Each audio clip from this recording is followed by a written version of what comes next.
Alright folks, so Acid Roots here, welcome to part 15 of Crash Team Racing, and I basically completed the playthrough just a little while ago, so after this episode there's going to be two more, but they're going to be kind of shorter episodes, probably about 9.5 minutes each, but that's what you get, so that's the project here. Good set. I mean, really for a racing game, like I've said before, that's, good, all things considered. So it's a nice beefy project. Really, I feel like it has like, I mean, that's typically like the thing about PlayStation games. Is I really felt like PS1 games had like the perfect length. They weren't too escaping like Elder Scrolls size, but they also weren't too short like an arcade game or an NES game or something like that. And I just would have to say that's kind of how I typically like it. They just had, the late 90s, early 2000s simply had perfect lengths for video games back in the day, and this is an example of that. So it's good. It's good. But the thing about when we start getting into these later bonus stages, you're just going to have to understand that they do start really supplying like some bastardized things. And I'll go ahead and say it, like if you're expecting like a complete sweep in these bonus stages, it's not going to happen, but I at least gave it the standard try, and I pulled out my hair trying to make it work, but it's just like hell. I mean, otherwise you're just going to wind up seeing like endless videos of the same thing, and I'm not going to have it. I think it's just one of those situations where it would go for infinite, or at least a lengthy amount of time. I mean, you gotta understand that these games were not meant to be, considering that this game came out before YouTube was even created, it kind of just assumed that you were just gonna play this for like days and days rather than have like 20-15 minute videos about this or something. But yeah, you get the idea. I'm just on a tangent, but these stages are fun. I mean, in some cases I like these more than the actual stages in the game, just because they provide like an accurate kind of thing. But one thing I wish that they would have done is I wish that they just would have put more than 20 crystals in, so you didn't actually have to get every last one, because that's the problem, is just the fact that you have to literally check every nook and cranny. And I feel like for example, like in the video game Donkey Kong Country, where they tell you like to collect like the bananas or something, you don't actually have to get every single one.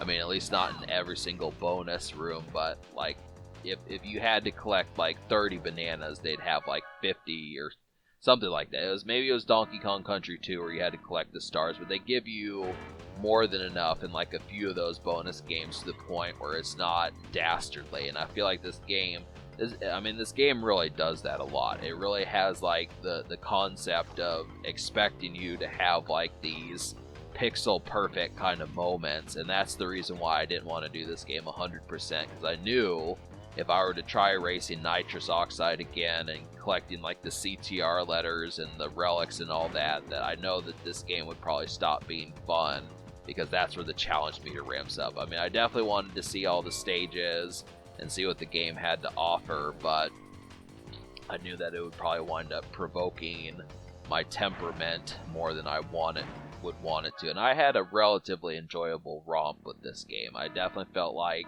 to revisit it after 20 years was a lot of fun, and it was worth the purchase, but it's not something that I feel like, just because of like certain stages. I would at least play some of these stages again, but it's typically how I feel like with most video games. I would probably only play the stages I would want to play. I mean, some people can play like the whole game over and over and over again, but I probably wouldn't do that. I just would plug in my memory card, play the stages I wanted to play, and that'd be about it. I don't know how many times I would want to go through and actually complete this game from head to toe again, but for what it is, it's enjoyable. It's just not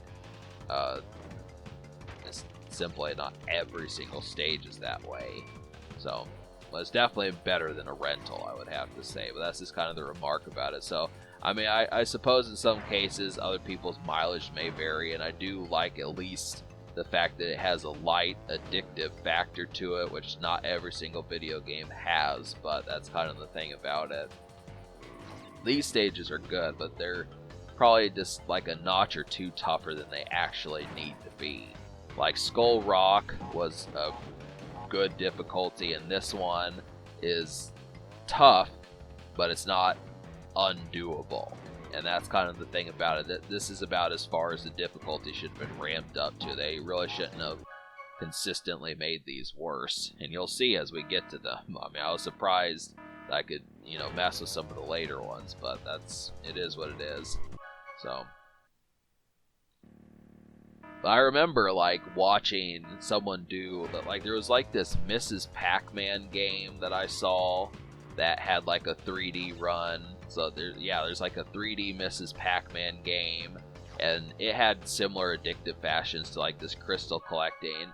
I mean, that's kind of what I liked about the PlayStation. I mean, like the Nintendo 64 would do things where they just kind of had like these big adventure games and collectathons, but these type ones for the PlayStation focus more on like addictiveness. Like I feel like I think it's called like Miss Pac-Man's like Puzzle Challenge. I mean, Miss Pac-Man was not in very many video games for the PlayStation, so if you could figure out that one, you could understand that had the same addictive qualities that this crystal collecting does.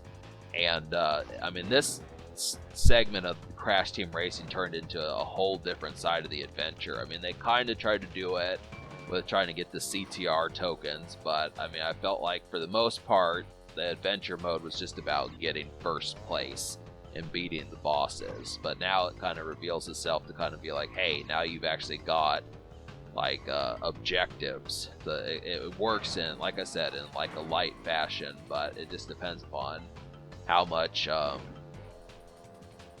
drive you have. That's kind of the subject about it. But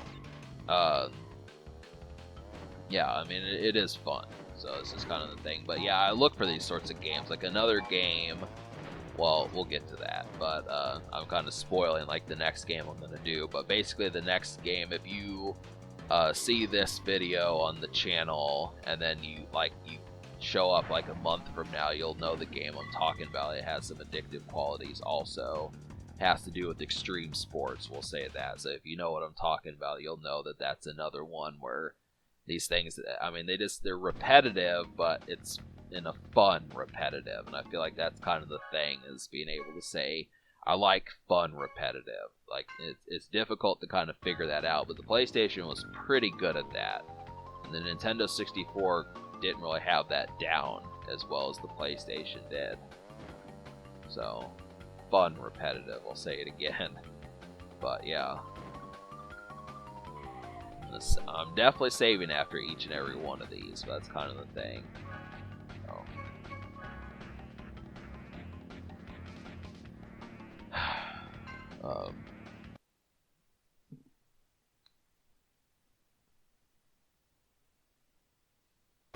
Yep, so now we tackle Rocky Road, which surprisingly, you would think that sounds like it would have snow on it, but they knew. They said we could have done snow, they knew that we could have had this be like a real bullshit situation, but for what it is, it really doesn't even fit the context of like the world that it's in. So I mean, really, I like these bonus stages, but for some reason they feel like really kind of superfluous, and that that kind of means just like extra, for if you want to get slaying on some of you. But yeah, it just feels real superfluous to that sort of situation. I really don't know how interesting a battle stage this would be. This is actually one of the 7. This is the 3rd of 7 battle stages in the game, but this one really doesn't strike me as that interesting. Has a lot of room, but I don't know. I mean, really, the fact of the matter is, low-key you may not notice it by playing the one-player game as much. I really feel like there was a lot of like effort and oomph put into like Crash Team Racing's one-player mode, but the fact of the matter is it is a multiplayer game. I mean, that's the thing. It's kind of like a miniature Mario Kart, and you can even do like the Grand Prix mode. Now, I don't know if you can bring a friend along to the Grand Prix stuff, or you just do the 16 races, but you might. That's really the thing about it. But I really feel like, for the most part, this game just really, like I said, put emphasis on the one-player mode, and it really expects like the one player to do the majority of the duties and unlocking everything. It's in basically no way, shape, or form is this a collaborative effort, and that's the thing. I mean, that was something I liked about the Mario Kart series, was the fact that if you were having difficulties completing the game, you could bring a friend along, and either one of you, as long as one of you got the highest score, could get the accolades. And that's the thing. I mean, especially in like the earlier versions, if player 2 did better than you at the Grand Prix, it still counted in unlocking things. But I really feel like this game, I mean, obviously I know that it would have been difficult to really rewire the game as to how it was, but it really could have benefited if you could have brought someone along. Especially, I mean, maybe not for like the standard one-player game, but by the time you get like the CTR tokens, just to kind of have like that extra benefit. I mean, really, that's what racing games need to like figure out how to do, is to make a one-player game or an adventure mode in a racing game that can have multiple people, at least a second person, at least like a co-pilot of some sort. I mean, maybe it wouldn't make sense to have a story mode with like 4 people, just because that'd be kind of tough, but at least do what Mario Kart did.